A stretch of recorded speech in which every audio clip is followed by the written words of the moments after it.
welcome back to my channel, guys. Time for another anime review.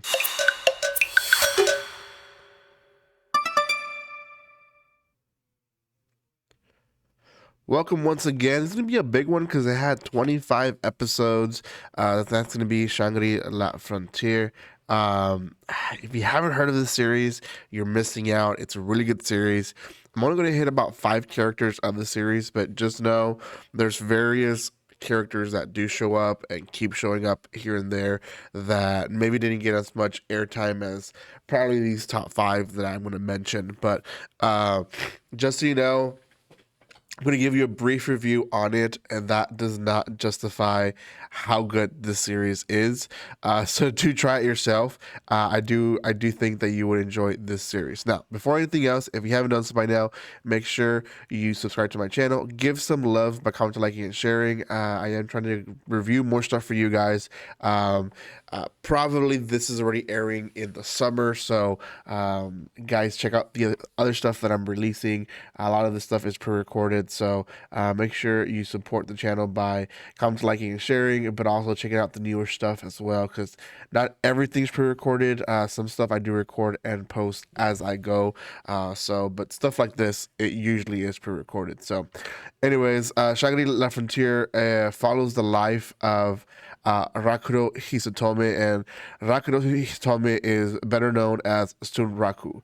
Now, Sunraku is his gaming name, and I want to say 95% of the anime is them in the game playing. Now, there is some scenes when he goes back to the real world and we see a little bit of his life in the real world, but for most of it is in the game. Sonraku is so used to playing basically trash games and finding all the little quirks and shortcuts and stuff to work around the game, and that's his enjoyment of playing games. I actually met a lot of people like that in the real world. There's a lot of people that like playing games that have a lot of hacks or have a lot of like ways to change the game or to cheat in the game because of bugs. So Raku is just basically a representation of a lot of people that actually play like that, right? So, anyways, when he first starts playing this worldwide game, Shangri-La Frontier, he's pretty much surprised of how good it is because he's so used to playing trash games. Now, he does not follow the storyline like he's supposed to. He does skip the first town. He does a lot of things that he shouldn't do, and because of it, he basically starts improving and getting stronger and almost untouchable in the game. Now, within the game itself, we have different storylines. One of them is Emu. Now, Emu is he's encountered by Suraku. I want to say very early on, maybe in the 4th, 5th episode, and she basically shows up as an invitation from Rabutuza, and basically it's a main character but it's also an NPC character. Emil himself or herself is also a NPC, but is a very powerful ally as well. Now, that's one storyline, him training under the rabbits, him getting equipment through the rabbits and all that.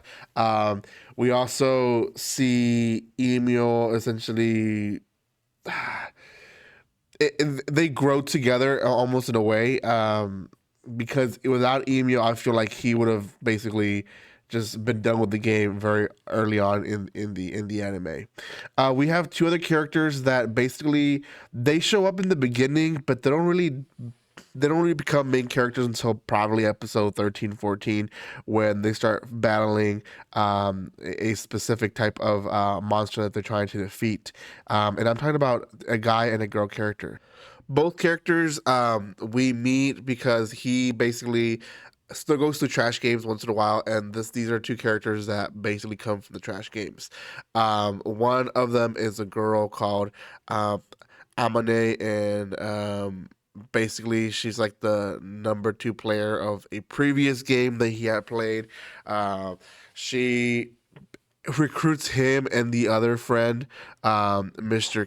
Ke or Uomi, I believe, which he goes as Oikatsu on the game, and essentially she recruits both of them to help her out in a um, almost unbeatable um, mission that no one has ever passed, and that is to kill one of the seven colossi. That's a big part of the second half of the series, I would say.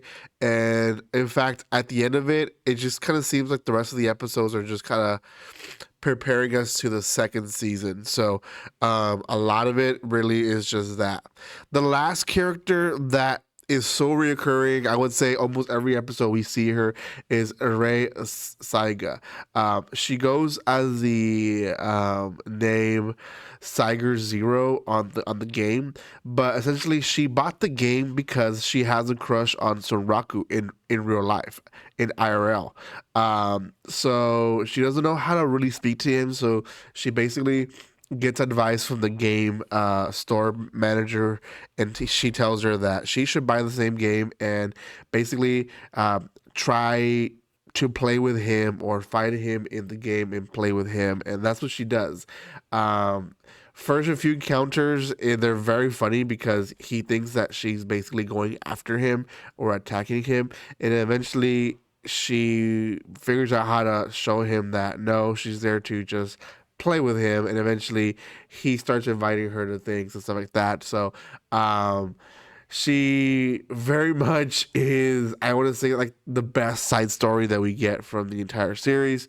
We do get some side stories here and there from the other characters, like I said, but this one is probably the best one, because obviously she's there for her own reasons, and just seeing her panic and get so excited and emotional from Soraku, just noticing her is just cute, but also very much true. Like, I know a lot of people that will play certain games just because they like the some other person who does as well, right? And they'll play with them and they'll try to basically bond with them. So, um, I myself, I got into playing Fortnite just because I had, and this is not like a love story, but how our friends that really enjoyed Fortnite. I didn't enjoy Fortnite, but because my friends really enjoyed it and they kept playing it, well, I wanted to interact with them. I wanted to have fun with them, so I started playing Fortnite.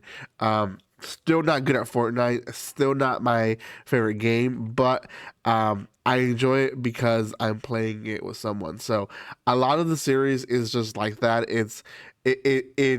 It does at points make you forget that it's a game and he's going through stuff, but then at other times it reminds you that it's a game. Like the whole NPCs can die, and the whole aspect of him dying and then coming back to try to complete the mission again, and him losing items, and there's a lot of aspects to it that also points to you that, okay, let's not forget that this is a game, right? So I really really do enjoy it. I think it's a series that unfortunately wasn't as much popular as I thought it was going to be.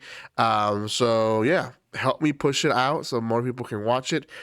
Thank you guys so much for watching this. If you haven't done so by now, subscribe to my channel, and I will see you guys next time. And like always, don't be strangers. See you guys.